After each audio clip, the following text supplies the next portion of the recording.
escritores Antônio Carlos Sequim, Rui Castro e Arnaldo Lisquier. Eles vão apresentar a programação chamada Um Rio de Afetos, e a proposta é que os convidados compartilhem com vocês como e por que se apaixonaram pela cidade do Rio de Janeiro. Então, com a palavra, Arnaldo Lisquier.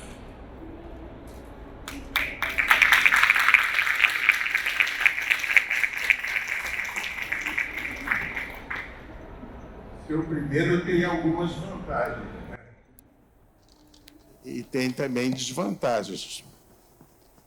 A desvantagem é que vocês podem não gostar à vontade.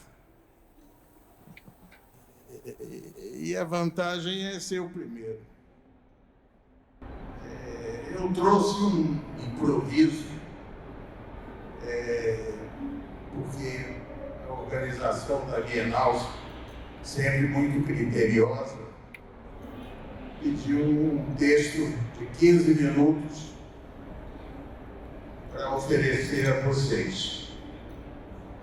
Esse texto está aqui comigo, à disposição dos que tiverem coragem, depois do Rui e do Sequim, de pedir alguma informação a mais ao decano da academia. Decano em exercício. Eu sou o mais antigo da Academia Brasileira de Letras em exercício. O mais antigo é o Sarney. O Sarney foi o primeiro a ser eleito um ano antes da minha eleição. O segundo sou eu, com muita honra.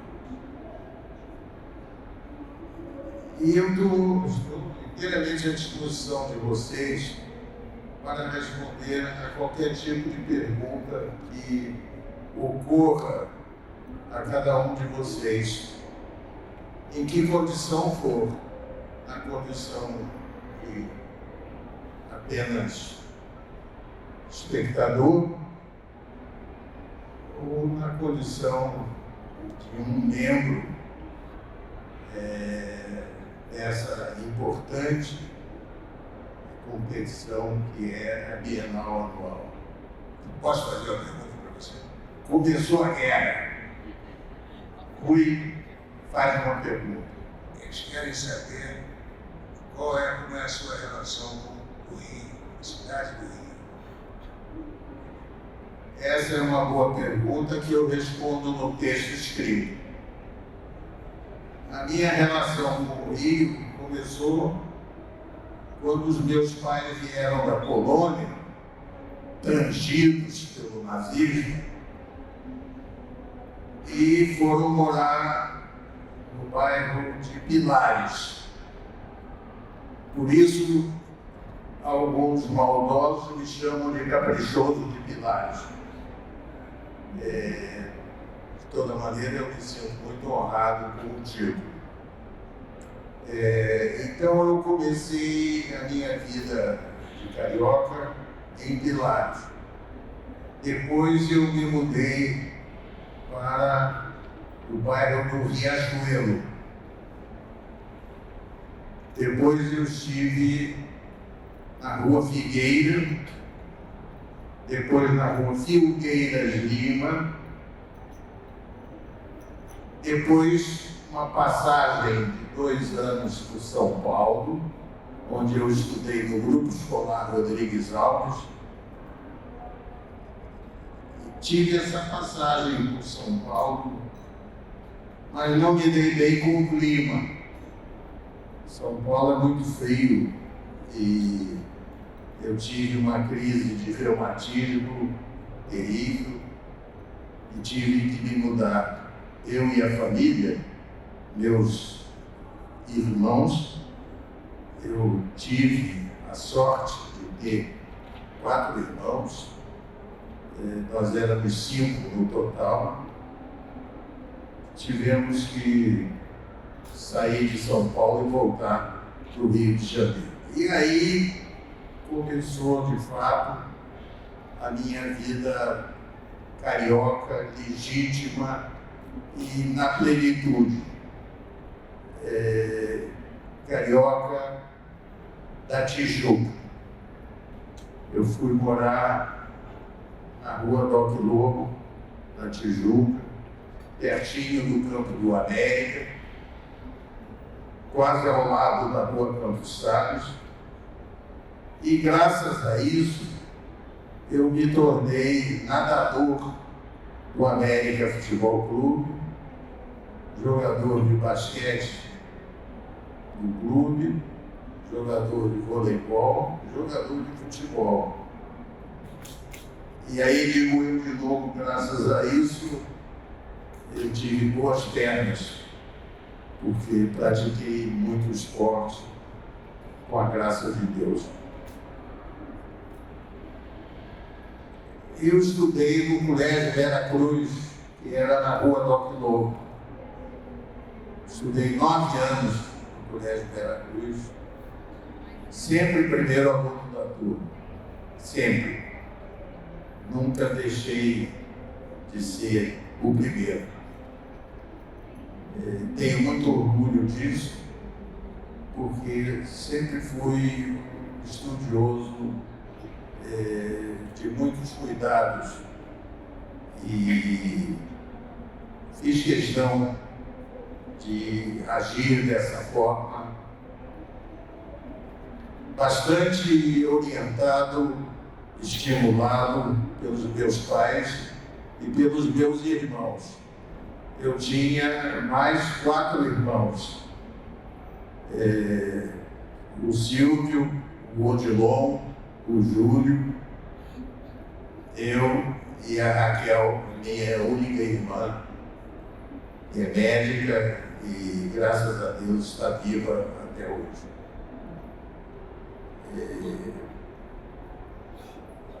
A parte geográfica da minha pequena biografia, ela está concentrada nessa fala que eu acabo de fazer. Tenho muito orgulho de ter torcido pelo América Futebol Clube. Eu era fluminense, não vou negar. Mas tendo ido morar na Tijuca e ao lado do América, eu acabei torcendo pelo América Futebol Clube, coisa que acontece até hoje. E tenho orgulho disso. Eu estudei, quero que vocês saibam, no Instituto Lafayette, na rua Doc Lobo. Hoje é uma escola do Bradesco, mas já foi o famoso Instituto Lafayette. E eu fiz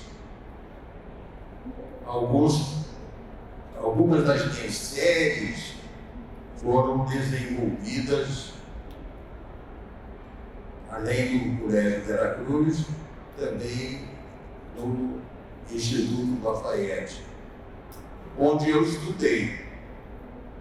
Então, todo o meu curso superior foi feito no Lafayette, na Faculdade de Filosofia, Ciências e Letras do Instituto Lafayette.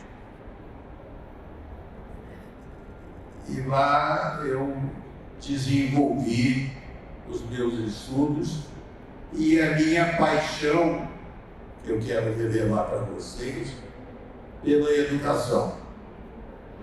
A partir dali, eu tomei interesse pela educação.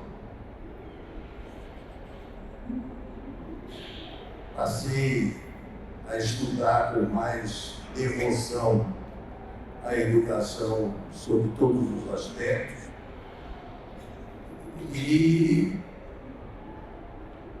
desenvolvi o que podia, até me formar em pedagogia na Faculdade de Educação, então, da UERJ, da Universidade do Estado do Rio de Janeiro. Eu me formei em Educação, depois me formei em Matemática e dei aulas de Matemática, de Geometria Analítica, primeiro, depois de Matemática propriamente dita. E assim eu fiz a carreira universitária. De tudo aquilo que eu anotei para contar para vocês, não ficou faltando nada importante. E as coisas importantes que eu disse, onde eu estudei, com que interesse e com uma prioridade total em educação, em ciência, em tecnologia e os fundamentos da matemática. Porque eu estudei muita matemática e com muita paixão também estudei a matéria dos números. Então eu quero que vocês saibam que quando eu entrei para a Academia Brasileira de Letras,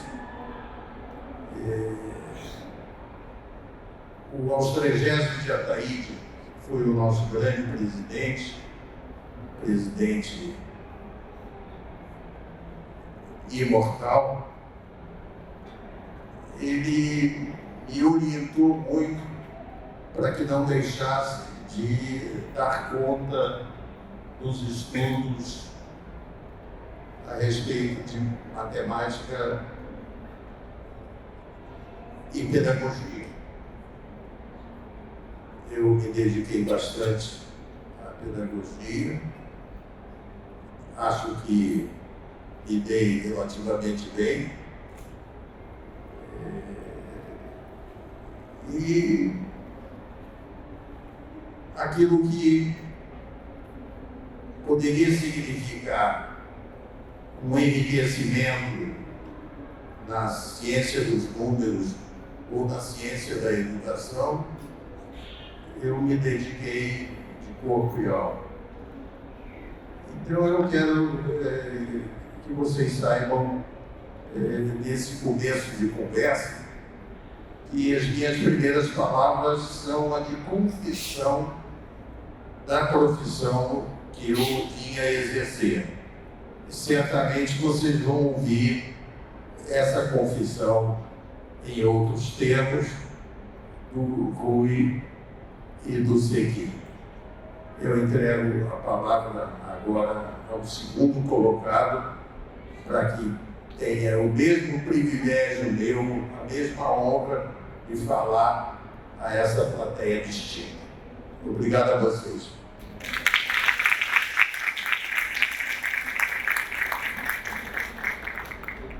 Bom, boa tarde a todos. Segundo, sou eu, por ordem de idade, acho.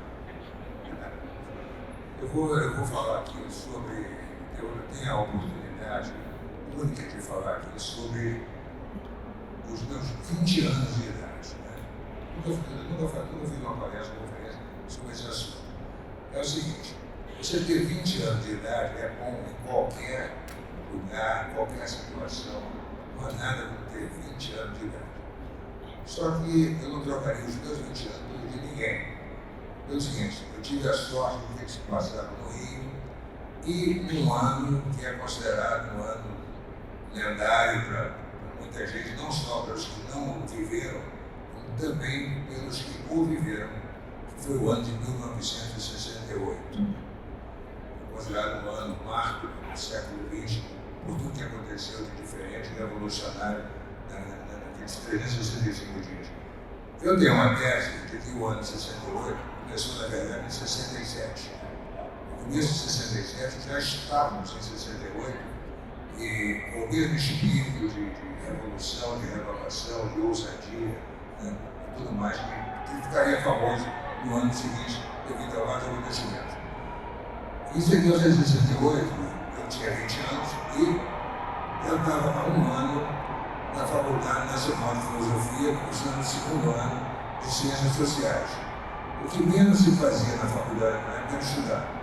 Você não tinha condições de estudar por vários motivos. Primeiro porque todos os bons professores já tinham sido aposentados ou demitidos pelo governo militar. Né?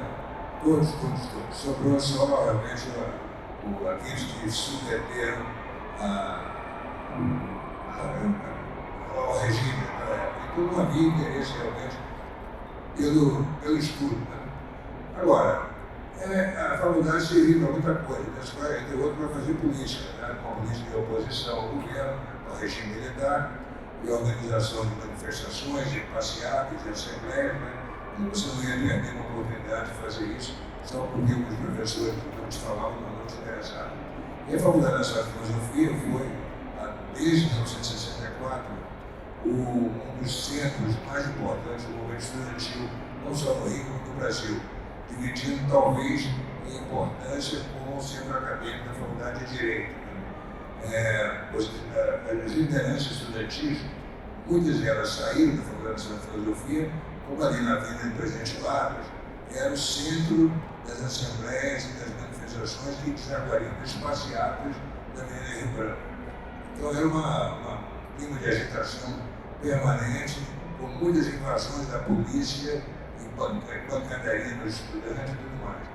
As passeatas, essas passeatas não têm nada a ver com o que você vê na TV Globo, né, de aquela coisa ali, todo mundo de mãos dadas cantando o Geraldo Vandré, o Caetano Veloso.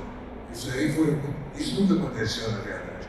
As passeatas eram para você apanhar, você levar pancada, levar borrachada de cacetete, levar bomba, né, e ser perseguido por cavalos, né, e jogar rolha debaixo dos cavalos para o cavalo caírem, né, e principalmente a bomba, que aqui resolvido para ser preso, né, como eu fui em março de 67, no começo do primeiro ano, fui levado,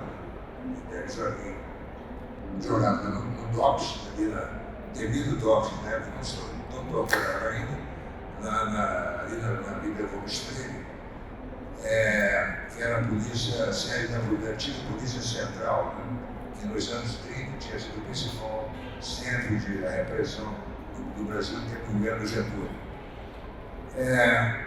Eu fui preso como estudante e fui solto como repórter, porque eu era repórter também do jornal Correio da Manhã.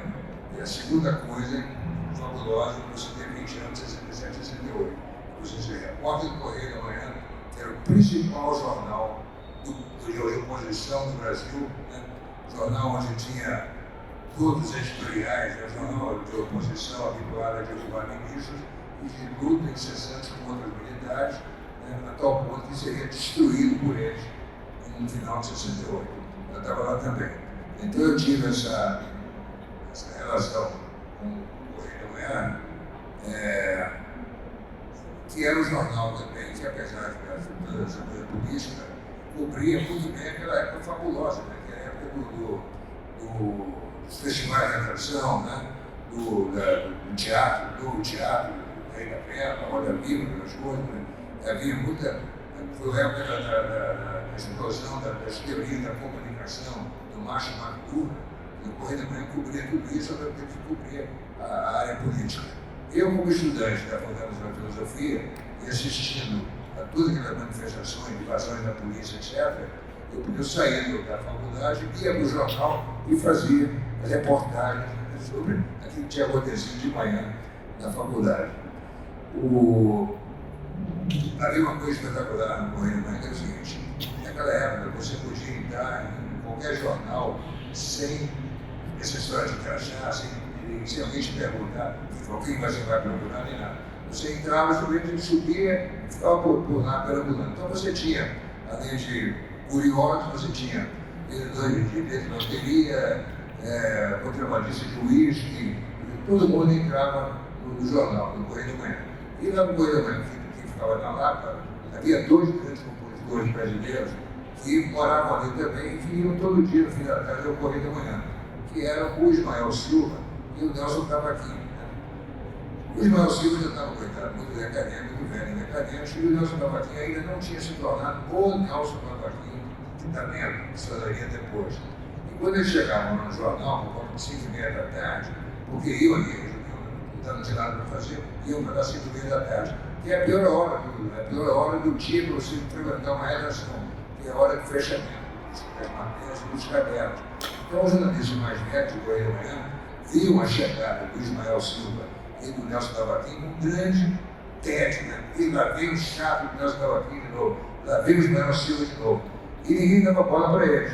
Mas nós, os repórteres mais novos, estávamos fascinados na presença do Ismael e do Nelson Cavaquinho e descíamos com eles para o botequim em frente da Correio da Manhã para beber e tudo mais. E conversar com eles, era um privilégio você ter conversar com eles, 2 monstros da popular brasileira.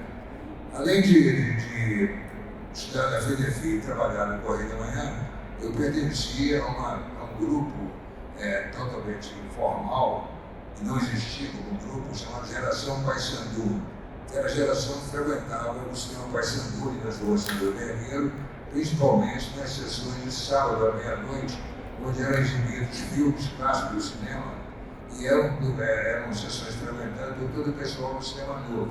Então, naqueles botiquinhos em frente ao Paissandu, que existe até hoje, ali no Cidadão Guerreiro, você estava lá sentado numa mesa, na mesa ao seu lado estava o Cacá Ginetti, estava o Glauber Rocha, né? Enfim, estava o Joaquim Pedro de Andrade, todos os grandes diretores do cinema novo.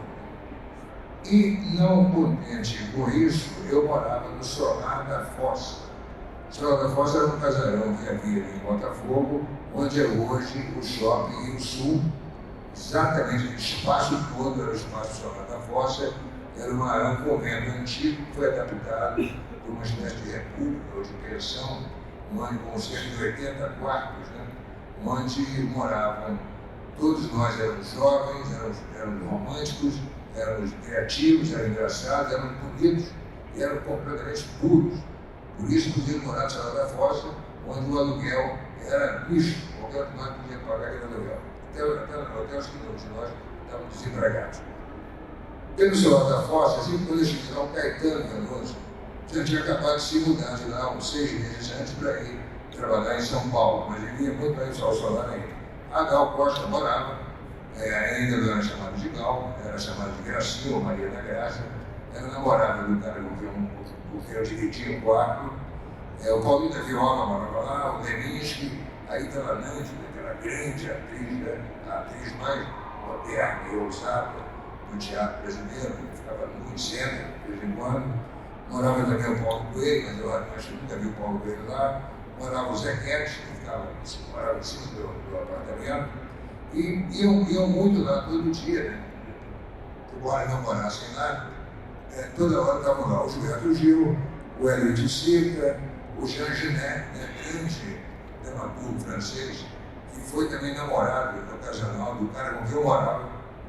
E o Mariel Mariscot, né, que era um bandido famoso na época, procurado pela polícia, aparecia lá no Solar, personagem possível do Solar perfeitamente. Enfim, o Solar ficava ao lado do Túnel Novo, como fica hoje o shopping. Então você tinha acesso direto ali a Copacabana, bastava atravessar o túnel, que a gente fazia a pé o tempo todo. Então aconteceu o seguinte: no Réveillon de 67 para 68, nós resolvemos fazer uma coisa que era o seguinte: sair em grupo, sair no ano de 67, atravessar o Túnel Novo e sair em Copacabana no ano de 68, né? Dá tempo para pegar os fogos, etc. Eu escrevi um texto sobre isso, que saiu no livro Tráfico em Peralta. Gostaria de ver esse texto, porque acho que ele resume muito o que eu estou falando, o espírito daquela época.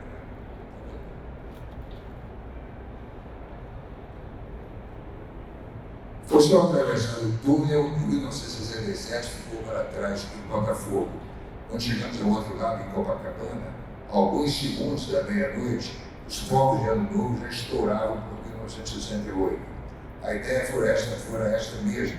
A partir do Solar da Fossa, onde morávamos, atravessar o túnel novo a pé, em turma, e ir para a praia, cujo réveillon consistia, então, de uns poucos milhares que acendiam suas velas e jogavam flores para Iemanjá.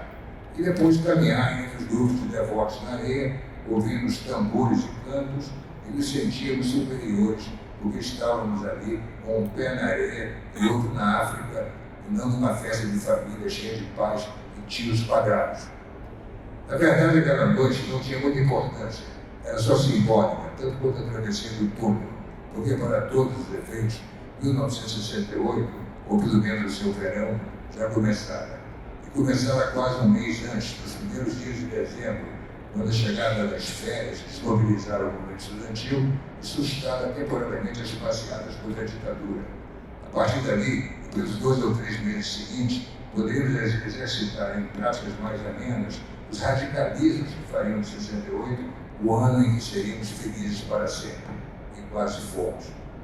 Nos últimos dias de aula de 67, só restaram uma menina virgem em nossa turma de primeiro ano do curso de Ciências Sociais da Faculdade Nacional de Filosofia. E ela, tão doce, frágil e bonita, com seus anéis de cabelo louro e enormes olhos verdes, não se conformava com isso. A pílula já era vendida em qualquer farmácia. A revolução sexual estava em abolição, a virgindade feminina, até 1 ou 2 anos antes da obrigação, se tornara um atraso, uma mancha no currículo de qualquer garota que se casasse. Mas aquele verão não passaria, ela decidiu. Por coincidência, restara também na classe um rapaz bonito, tímido, meio sem jeito e igualmente virgem. A menina era de uma rica família carioca, famosa pelo mundanismo de seus membros. O rapaz era da elite paulistana, com um sóbrio sobrenome inglês, cheio de dados e cais. E assim, fosse beber, os dois resolveram promover suas estreias um com o outro. Um colega emprestou o apartamento, um quarto e sala na rua São Vergueiro, no Flamengo, quase sem imóveis, e numa noite abafada, aqueles 2 filhos da burguesia brasileira, que tinham direito a lençóis de 500 fios, colchões de penas e dúbios para abaná-los, fizeram amor num chão de tacos frouxos, sob uma esteira de praia, certamente com resto de areia, entre os trançados de palha. Estávamos em 1967, mas isso já era 1968 na veia.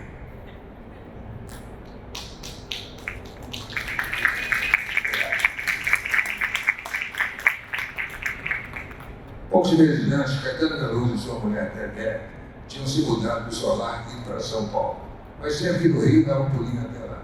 Caetano de camisa da Marinha, com as fraldas para fora, às vezes acompanhados de um Ricardo Gil gordo, camisa de seda amarela, chapeuzinho de couro e cara redonda de biscoito.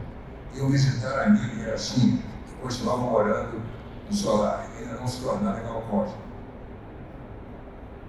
E conferenciar com outro residente, o artista gráfico Rogério Duarte, criador do cartaz de Deus Gera na Terra do Sol.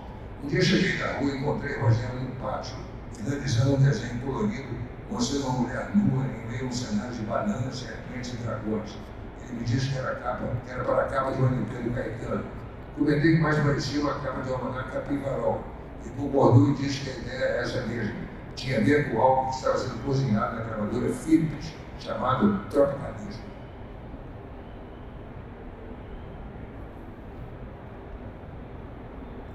Cortados aí. Rogério convidou-me a seu quarto Solar e de um aparelhinho de fita cassete saiu cantar excelentes dramáticos com arranjo de Júlio Medalha, sobre as cabeças dos aviões, sobre os pés dos caminhões, a ponta contra o chapadão e o nariz. A impressão foi de uma pancada, e até hoje, para mim, essa é uma das trilhas sonoras daquele verão. Naquela noite, 31 de dezembro, enquanto virávamos um ano na areia, uma festa de réveillon na casa de um casal granfino, Jardim Botânico. Casal Luiz e Heloísa Duarte de Holanda, nossa futura companheira da academia. Enfim, uma festa de réveillon na casa deles, reuniu cerca de 1000 pessoas e serviu de trailer para o que se passaria em 68. Ela resultaram quase 20 casamentos desfeitos dezenas de novas ligações amorosas e brigas cujas consequências, cortes no rosto, rótulas esmagadas, corações em pedaços, se prolongariam durante meses para os litigantes. E por que se brigou tanto? Porque naquela festa, os dois times pela primeira vez completos em campo, viu-se o choque da nova ordem contra a velha ordem. Nos primeiros minutos de 68, ainda era chocante para alguns maridos que suas mulheres tivessem aderido ao casamento aberto. E resolvido abrir ali mesmo, na festa, com homens que nem conheciam. Ou que homens e mulheres que haviam levado a vida reprimindo seu homossexualismo decidissem subitamente exercê-lo, declarando-se a pessoas do mesmo sexo. Ou que pregações de violência política, já a favor da luta armada, se sobrepusessem aos consensos moderados que acreditavam na aliança entre os até então arqui-inimigos Lacerda, Juscelino e João Goulart, organizada por Boas. O que havia no ar no verão de 68, para que de repente nada mais fosse como antes. O que fazia com que ao atravessar de novo o túnel para assistir aos ensaios de Roda Viva, de Celso Martins Correia, que estava dirigindo o Teatro de Isabel, achássemos perfeitamente natural a criação das cenas em que a plateia teria postas de fígado sangrentos esfregadas no seu nariz pelos atores. E por que, nossa surpresa, quando a peça finalmente em cartaz, em janeiro, os espectadores se ofendiam com a agressão e fugiam do teatro favoritos. Meses depois, quando o espetáculo se mudou para São Paulo, os órgãos de repressão invadiram o teatro e promoveram um massacre de verdade e violento. Era a revanche da velha ordem. Isso de hoje parece incrível, mais ainda para quem não o viveu, mas era como se no verão de 68 houvesse uma certeza de que estávamos às portas de um ano como nunca houvera. Naqueles meses eu era repórter da revista Manchete, depois do Correio da Manhã. Eu já tinha o convite de Paulo França para voltar a trabalhar no Correio da Manhã. Meu último trabalho para a Manchete foi em fins de março, uma longa e deliciosa entrevista com Tom Jobim, do bairro Veloso em Ipanema. Foi marcante para mim, porque naquele exato momento em que eu conversava com o Tom, sem que soubéssemos, o estudante Edson Luiz estava sendo morto pela polícia no calabouço, um albergue para estudantes pobres a alguns quilômetros dali. Por causa desse episódio, a velha ordem recuou e a nova ordem se impôs, culminando em junho com a passeata dos 100 mil, o maior ato até então contra a ditadura. Aquela ilusão de liberdade nos fez crer que o verão se prolongaria pelo resto do ano. E esperávamos, ao emendar no verão seguinte, acordaríamos finalmente na democracia. Mas, quase um ano depois, na noite de 13 de dezembro de 68, a velha ordem voltou à tona, à cena, e mais feroz do que nunca. Os militares implantaram a ação número 5, suspenderam as garantias civis, fecharam o Congresso, prenderam um número de gente e acabaram com essa nossa festa. Por ordens superiores, baixou a noite, fez frio, caiu uma garoa. Com isso, não deu praia no dia seguinte e nem tivemos o verão de 1969.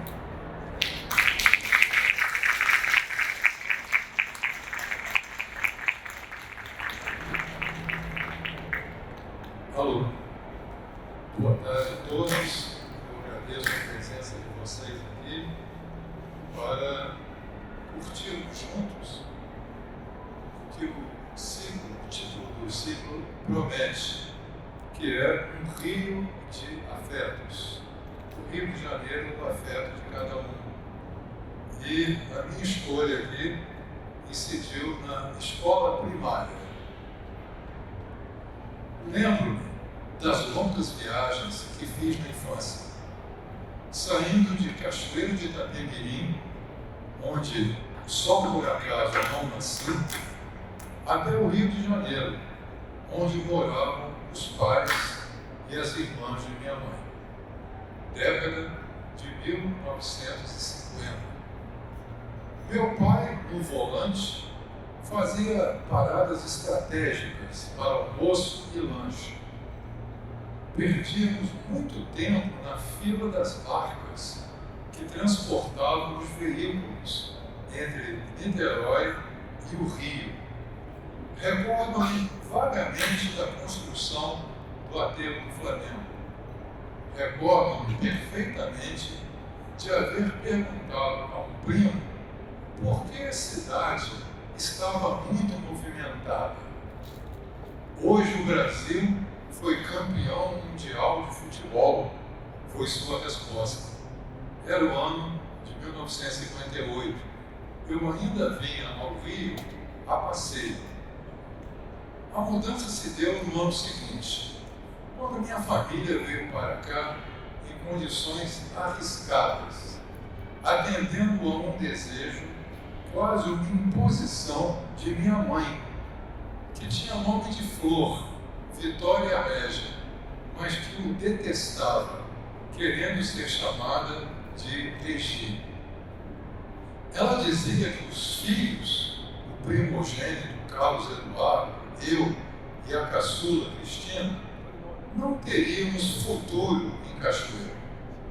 Em nome desse hipotético futuro promissor, meu pai, Cives, teve de trocar uma confortável situação de contador e gerente da firma Pedro Sequim e Filhos por tempos de incerteza e desemprego em solo carioca. Tangenciamos a pobreza, mas Regi não cedia, não admitia a derrota maior, que seria a confissão de fracasso no retorno à Cachoeira.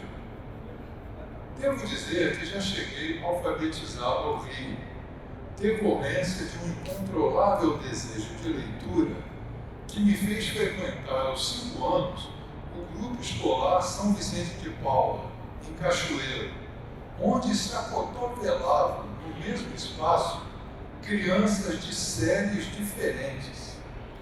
Apaixonei-me pelas letras com a mesma intensidade com que senti desconforto com os números. Certa feita, arranquei e joguei fora as páginas de um dever de casa de aritmética. Uma empregada doméstica localizou e me devolveu as folhas. Ouso dizer que me tornei escritor graças à matemática, por tudo que eu fiz para fugir dela. Essa alfabetização precoce não ficou sem consequências. Em 59, já instalado no Rio, eu teria de repetir a primeira série na escola Cosmo Barcelos, pela idade. Mas a professora, dona Regina, percebendo que eu já dominava todas as informações que ela ensinaria no correr do ano aos meus coleguinhas analfabetos, um dia de chofre me arrancou e me arrastou para uma outra sala, abarrotada, por ocasião da prova do 2º ano, entregando-me nas mãos de Dona Estela. Este é o aluno de que lhe falei. Assustado, comecei, sem qualquer aviso prévio ou preparo, a responder as questões do 2º ano.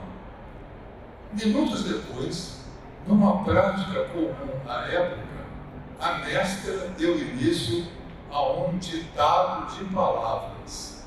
Entre elas, ouça.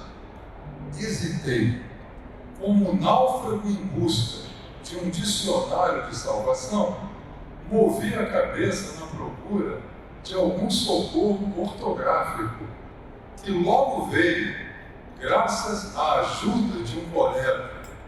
É com C cedilha. Essa informação, talvez voluntariamente errada, fez nascer em mim, ao mesmo tempo, a desconfiança na cola e a descrença nas boas intenções do ser humano. Ainda assim, fui aprovado, com a média 87, medalha de bronze de honra ao mérito no peito. A partir de então, invariavelmente, minha nota em português foi superior à nota em matemática. E nos 6 anos consecutivos em que, por injunção curricular, eu tive o infortúnio de ser obrigado a lidar com equações e raiz quadrada. Minha vida teve um rumo determinado pelo gesto de Dona Regina, ao burlar a lei e me levar direto ao 2º ano. Se eu repetisse a primeira série, com certeza cultivaria outros amigos, viveria experiências diferentes e não teria oportunidade de prestar concursos públicos em 72 e 73, que só consegui fazer porque lá atrás, em 1959, eu já adiantara irregularmente um ano na escolaridade. Fui aluno compenetrado, com facilidade me apaixonando pelas professoras, em especial por Dona Maria José de Brito, mestre do 3º ano primário. Façamos agora um corte para 2001, no Museu da República. Eu havia organizado a edição do centenário de Cecília Meirelles e daria uma palestra sobre o livro. Minutos antes do início do evento, aproxima-se uma senhora. Li no jornal que você falaria hoje aqui e vim vê-lo. Lembra-se de mim? Respondi de imediato. Dona Maria José de Brito. Ato contínuo, ela me entrega uma folha manuscrita. Te trouxe este presente. Era um bilhete que eu escrevera no fim do ano letivo, de 59 para 60, agradecendo pelo aprendizado. Desde 1960, ela conservou o papel, que agora me restituía 41 anos depois. Essa simples folha arrancada de um caderno escolar foi uma das maiores dádivas que recebi na vida. Eu sabia que iria te reencontrar, ela me disse. É de longe meu mais antigo documento escrito. O texto dizia: Rio de Janeiro, 30 de novembro de 1960. Querida professora Dona Maria José, hoje é o último dia de aula. Sendo a senhora a minha boa mestra, é muito contente que lhe venho oferecer este broche como prova de minha amizade e gratidão pelo muito que a senhora tem feito por mim. Desejo-lhe também muita saúde e felicidade para que possa trabalhar com o mesmo entusiasmo de sempre. Um abraço do aluno Antônio Carlos. Certamente aí aos 8 anos não se pronunciava um escritor, mas pelo menos posso assegurar que não havia no pequeno bilhete nenhum erro ortográfico. Talvez houvesse, se em vez de broche eu tivesse ofertado uma bolsa. Na sequência do 4º ano primário, outra excelente professora, Dona Maria José de Magarinos. Éramos ignorantes de noções escolares básicas do corpo humano. Movido por irreprimível curiosidade, um dia tive coragem de me erguer e lhe perguntei: professora, como é que o ser humano consegue falar? Desconfio de que os conhecimentos da mestra na matéria não eram muito aprofundados, a julgar pela inesquecível, quase indignada resposta que ela me deu. Ora, isso é pergunta que se faz? Fiquei muitos anos sem saber como o ser humano consegue falar. Dos colegas de então, no primário, 2 ao menos ganharam notoriedade. A atriz Scarlett Montchevalier, que me parecia uma giganta comparada ao menino miúdo que eu era, e o escritor José Castelo, crítico, à época portando o solene nome completo de José de Guimarães Castelo Branco, um decassílabo perfeito. Com ele, eu constantemente disputava as medalhas de honra ao mérito, atribuídas a quem obtivesse as maiores médias nas provas do mês. Outro corte no tempo. Vamos a 1973. Eu aprovado em concurso para o magistério público. Devido à minha boa classificação, fui um dos primeiros a escolher em que escola iria atuar. Dentre centenas, optei pela Costa Barcelos. O bom aluno, a escola dorme. Dela saí após a 4ª série, em 1961, e a ela retornava como professor, 13 anos depois. Não foi sem emoção que eu localizei os registros com lançamentos das notas do meu período escolar na COSF. Mário de Andrade escreveu que morava na rua Lopes Chaves e que se envergonhava de não saber quem era Lopes Chaves. Para não pagar esse mico, interessei-me em saber quem fora Costa Barcelos. Silvio Costa Barcelos foi um médico gaúcho, nascido em 20 de agosto de 1893. Morreu afogado na praia de Copacabana em 1933. Para eternizar sua memória, os pais doaram 200 mil cruzeiros à Prefeitura do Distrito Federal para a construção de uma escola com seu nome na esquina da Barão de Ipanema com a Nossa Senhora, inaugurada em 1934, a São Getúlio. Fui checar essas informações que eu dispunha junto à inteligência artificial, para ver se ela me chancelava esse repertório. Numa primeira consulta, a IA, inteligência artificial, me disse tratar-se de um famoso repórter policial, confundindo Cócio com Caco Barcelos. Insisti. Na segunda tentativa, a IA corrigiu-se. Asseverou que Barcelos foi um eminente educador brasileiro, é um médico afogado, e que a escola, segundo o seu CNPJ, datava de 1998. Quando eu ingressei aos 6 anos de idade, descobri com júbilo que eu tenho hoje, no máximo, 33 anos de idade. Serei eternamente grato à inteligência artificial por esse generoso deságio cronológico.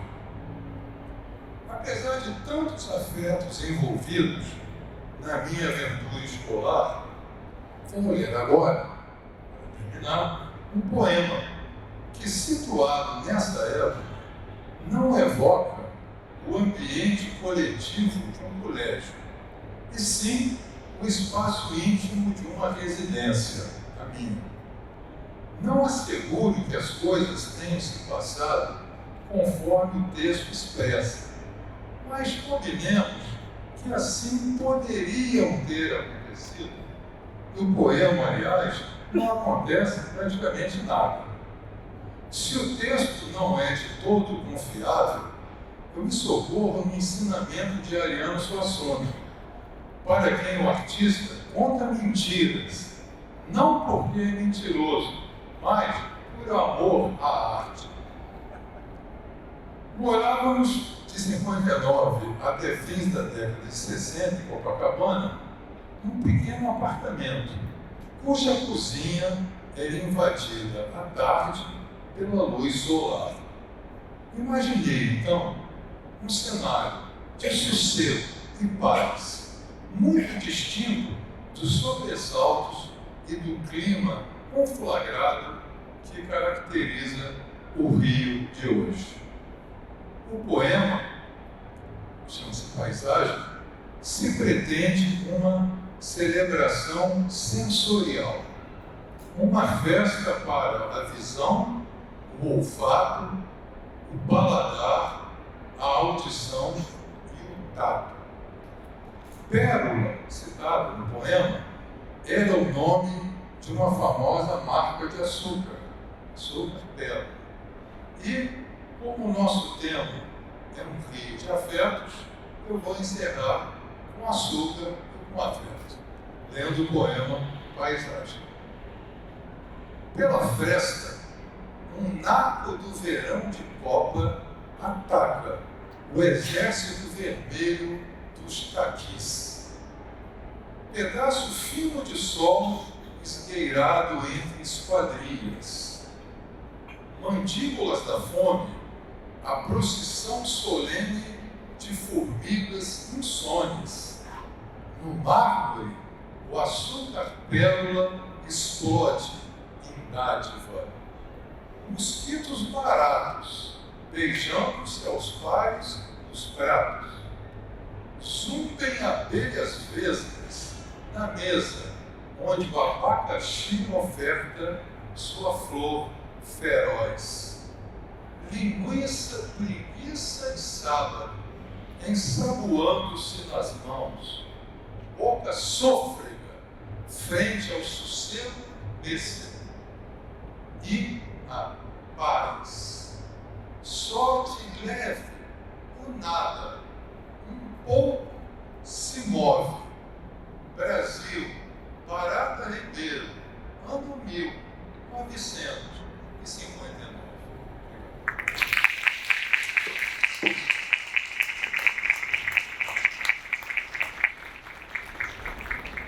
Pessoal, nós vamos abrir para perguntas agora e eu quero aproveitar para convidá-los para a última sessão do ciclo amanhã, com a presença do Derval Pereira, da Miriam Leitão e do romancista Edgar Pérez Ribeiro, todos imortais da Academia Brasileira de Letras também. Tá bom? Quem gostaria de perguntar?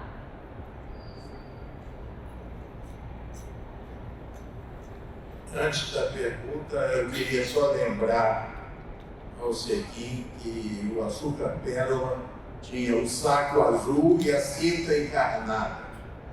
Era essa a propaganda que se fazia. E antes da pergunta, eu queria sugerir que as perguntas fossem curtas, objetivas e terminassem com pontos de interrogação. Por favor, o mesmo caso. Qual o nome desse livro aí? Trêfego e Peralta saiu há uns 5 ou 6 anos, uma espécie de antologia de textos meus deliciosamente incorretos. Mais alguém?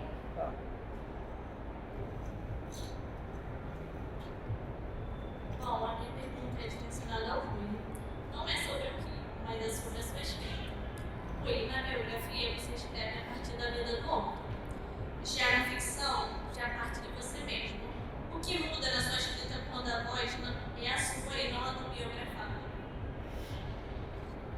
A biografia é feita com a matéria-prima da biografia é a informação. A matéria-prima da ficção é a imaginação. Né? Então, eu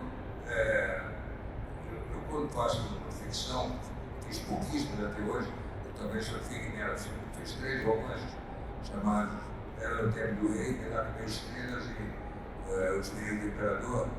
Todos esses 3 livros são baseados em pessoas que existiram, né? Leonardo Minardi, o Jovem Príncipe Dom Pedro, Dom Pedro II, e fazendo coisas que não fizeram, mas que poderiam ter feito. Né? Então, eu estou lidando estou misturando a realidade com a imaginação, tratando de personagens reais e fazendo, protagonizar uma história que naturalmente não aconteceu. Na biografia, essa liberdade não pode ser tomada. Você tem que ficar escravo da informação, não pode deixar que nada fique sujeito a você imaginar como foi, pensar, deduzir, concluir, né? Nada disso. Ou você tem informação ou você não escreve. Então a diferença é essa. A ficção é a imaginação e a biografia é a verdade, o fato, a informação. Mais alguém?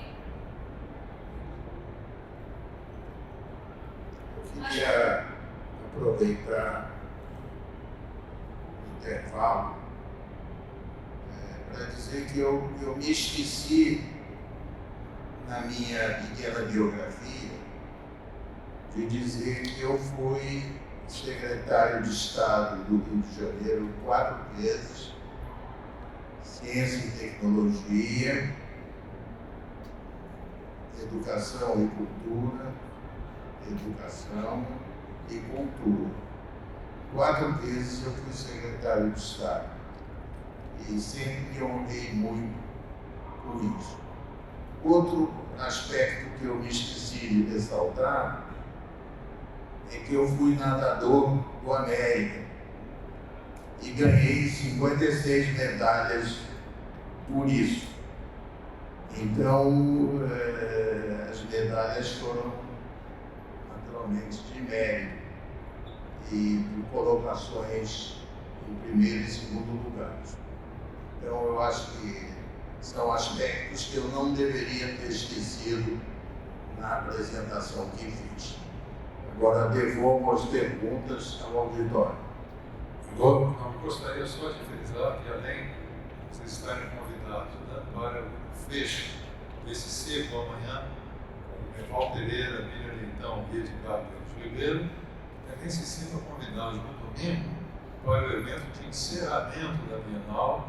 Será um show literário e musical chamado Rio, de janeiro a dezembro, crônicas, poemas, contos de acadêmicos, um espetáculo que está muito bonito, no domingo, no Café Literário, a partir das 18 horas. Eu queria acrescentar também que, humilhado pela proficiência estudantil do Arnaldo e do Zequim, ambos melhores alunos de suas respectivas turmas durante anos, cheios de medalhas e tudo mais, eu quero informar que eu fui o pior aluno da história da faculdade de filosofia. Por um motivo sim, eu não frequentava. No primeiro dia de aula, foi o meu primeiro dia como repórter do Correio da Manhã. Não há possibilidade de uma sala de aula competir com uma redação de jornal. Né? Então, quer dizer, a faculdade já não estimulava em nada, porque todos os professores bons já tinham sido demitidos ou até presos, então os que estavam lá não interessavam nada, e a vida de uma redação era altamente excitante, estava participando de tudo que estava acontecendo na cidade e no país. E a coisa mais importante da faculdade era uma agitação estudantil, você ia às passeatas e de repente explodia uma bomba do seu lado, né? E pegava as meninas usavam mini-saia naquela época, era o auge da mini-saia. Então você chegava na faculdade no dia seguinte, estavam lá aquelas meninas de mini-saia com as pernas todas cobertas de esparadrapo, mercurocromo, por causa dos estilhaços de bomba das passeatas no dia anterior. Então, péssimo aluno de faculdade, mas não troco também nenhuma inteligência por nada. O auditório não se manifesta? Temos mais uma pergunta aqui, professor. Gostaria de perguntar, qual foi o texto favorito de vocês, que vocês já escreveram? O quê? O texto favorito que vocês já escreveram, algum livro favorito que vocês escreveram? Olha, normalmente a gente sempre acha, eu acho que o meu livro melhor vai ser o próximo. Eu, ao contrário, acho que foi o último. É o que acabou de sair, chamado Trincheira Tropical, da Segunda Guerra Mundial no Rio. Eu acho que é o melhor, porque ele foi o que me deu mais trabalho para fazer. Trabalho esse que eu me imponho, cada livro tem que me dar mais trabalho para que continue excitante o ato de escrever. Esse eu li realmente é um ótimo livro, está em primeiro lugar na lista dos mais vendidos da revista Veja, portanto o grande público também tem bom gosto e acerta, mas no meu caso eu sempre acho que o melhor é entrar por vir. Aqui o vice-presidente da Academia Carioca de Letras, e ele sabe que no dia 6 de agosto eu vou tomar posse na Academia Carioca para a qual eu fui eleito por unanimidade. Nesse dia, e aí eu convido vocês, eu vou lançar 2 livros. Um é Inteligência Artificial Hoje. O outro é Machado de Assis e Diagnósticos. São 2 livros aos quais eu me dediquei muito e eu convido vocês porque a entrada vai ser grátis, a saída também. Então, quem for lá, leva o livro de graça. Será do dia 6 Ao micrófono. 6 de agosto, do prédio do IHGB, às 17 horas. 17 horas. Na sua posse, como novo acadêmico, novo membro da Academia Carioca de Letras. Já que eu estou falando com o professor Arnaldo, eu gostaria de lembrar a sua atuação como jornalista também. O senhor trabalhou muito tempo também na Manchete, não é isso? 34 anos na revista Manchete. E o Rui também trabalhou lá durante alguns anos. Não conta para ninguém. Rui, gostaria de saber da sua experiência no jornal talvez mais carioca dos anos 70, e como passa. Você trabalhou lá também, né? Eu fui. No Pasquim ninguém trabalhava, né? Havia 3 que faziam o jornal é todo feito por colaboradores. Né? O Pasquim foi fundado pelo Sérgio Cabral, pelo Jaguar, pelo Tarso de Castro, e todos os outros foram apenas colaboradores, né? Como Ciraldo, Belô, Fio, Valécia, etc., Araújo. Eu fui um dos primeiros a entrar, eu entrei no Pasquim, vocês vêem no número 7 do Pasquim, e no principal, no maior Pasquim feito até hoje, que foi no número 22, que tinha a entrevista da Lília Diniz, a famosa entrevista da Lília Diniz, e meu nome está na capa da primeira página do jornal, uma chamada, como dizendo, tendo uma matéria dentro, mas não tinha matéria nenhuma minha dentro. Então, isso. O jornal, o principal Pasquim, toda a chamada de capa, e não estou dentro do jornal. Vou abrir para a última pergunta, então. Boa tarde. Rui, Depois, faz a pergunta da menininha. então, Ela está doida para perguntar. Então, é sobre ela mesmo. Essa aqui é Ah, minha então filha, já Giovanna é. Giannone. Ela Já interpretou a Ira Etz, do livro Ela é Carioca, do curta Miriam. Ainda está em preparação. Nós viemos aqui para ela te conhecer. Esse filme, eu estou louco para ver esse filme, né? Termina logo, eu quero ver muito esse filme. Tenho certeza que ela vai ser uma Ira muito melhor do que a própria Ira. Tá lindo, tá lindo. O roteiro tá maravilhoso. Roteiro, entre outros, de Heloísa Seixas. Linda.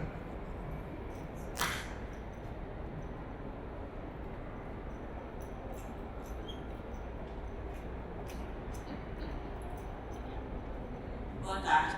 Só para saber, qual livro que inspirou vocês na literatura a gostar de ler?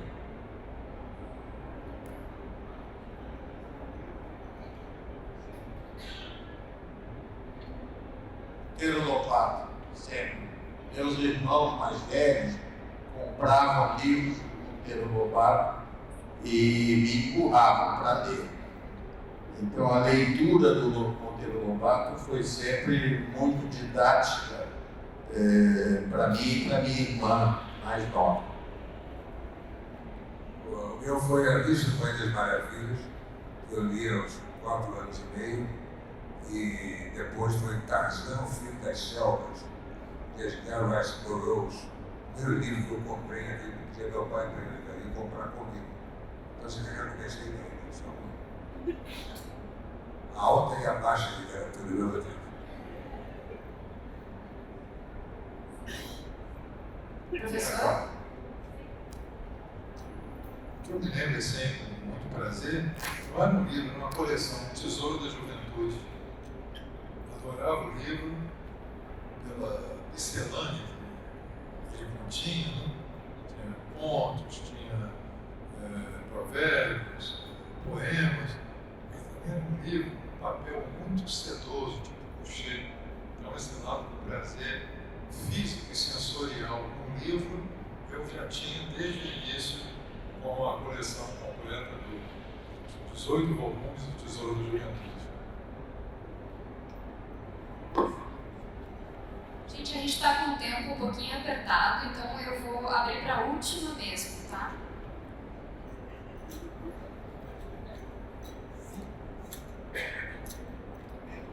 Eu vou enfrentar minha timidez e vou perguntar ao Antônio Carlos Cetim como é que ele, ao falar do rio de afetos, não fala desse oceano de afetos que ele tem em casa, que é a biblioteca maravilhosa dele. Bom, porque realmente eu tenho esse mar de livros em casa, uma biblioteca muito volumosa, mas como eu optei por fazer não contar uma biografia inteira, mas fazer esse recorte específico de um ano ou dois da escola primária, por isso os livros, a biblioteca, ela ficou de fora, mas antes de ter a minha biblioteca, eu devo registrar com muito orgulho que a minha grande biblioteca, talvez não seja nem a que eu tenho hoje, em particular, mas a biblioteca pública, regional, biblioteca de Copacabana, porque a minha infância foi uma infância sem livros, praticamente.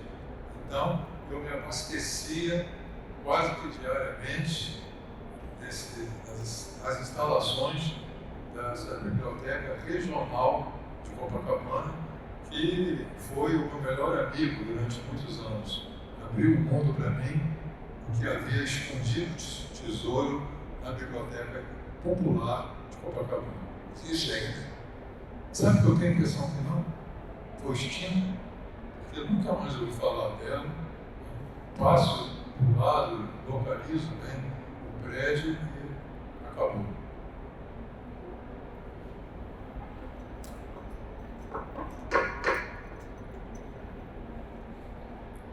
Obrigada a todos pela participação e não deixem de vir amanhã.